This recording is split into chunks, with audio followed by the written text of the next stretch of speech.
All right, it's time again for Ask Kochie, and today's video was sent to us from Melinda Clark. Let's check it out. Hi Kochie, my name's Melinda Clark and my business is the Melbourne Map.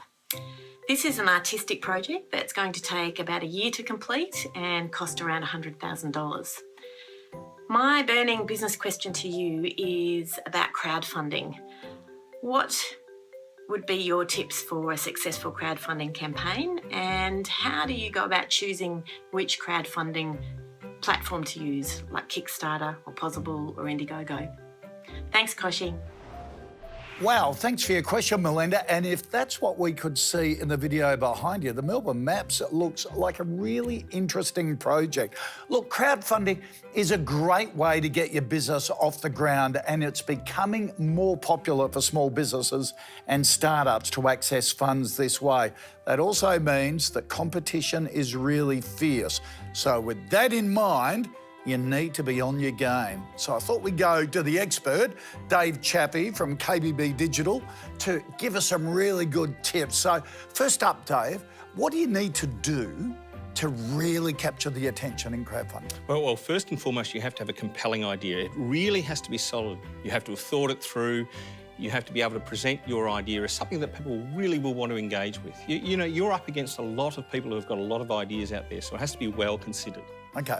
And the video has got to be spot on? Yeah, absolutely. Look, the key to getting a crowdfunding idea off the ground is to present the idea, and video seems to be the key. We know that people who are presenting a video that clearly outlines the idea succinctly and gets people sort of engaged and emotional has about a 2 times success rate. So there are a few platforms to choose from, which Melinda's pointed out. How do you choose the right one for you? Yeah, well, they all have their positives and negatives. So Kickstarter is the favourite that I have, and it is an all or nothing sort of approach, which means you say, I want to raise this much money, and if you don't get that much, then you don't get anything. Right. Failing that, Indiegogo has an alternative sort of approach, and that is that you put out, I want to raise this much money, and if you don't get that much, you still get all of the money.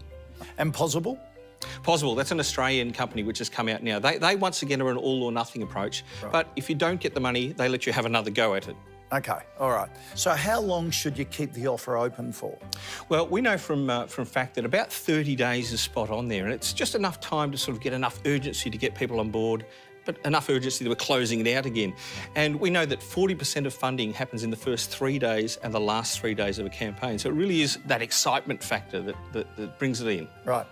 All right, Dave, thank you for that. So spend some time looking at successfully funded campaigns and their videos. Personal favourite of mine was the Flow Hive, a father and son invention creating honey on tap. It's beautiful. And don't forget to use images and stories to help explain what makes your product so special. So, Melinda, hopefully that helps, and let us know how you go.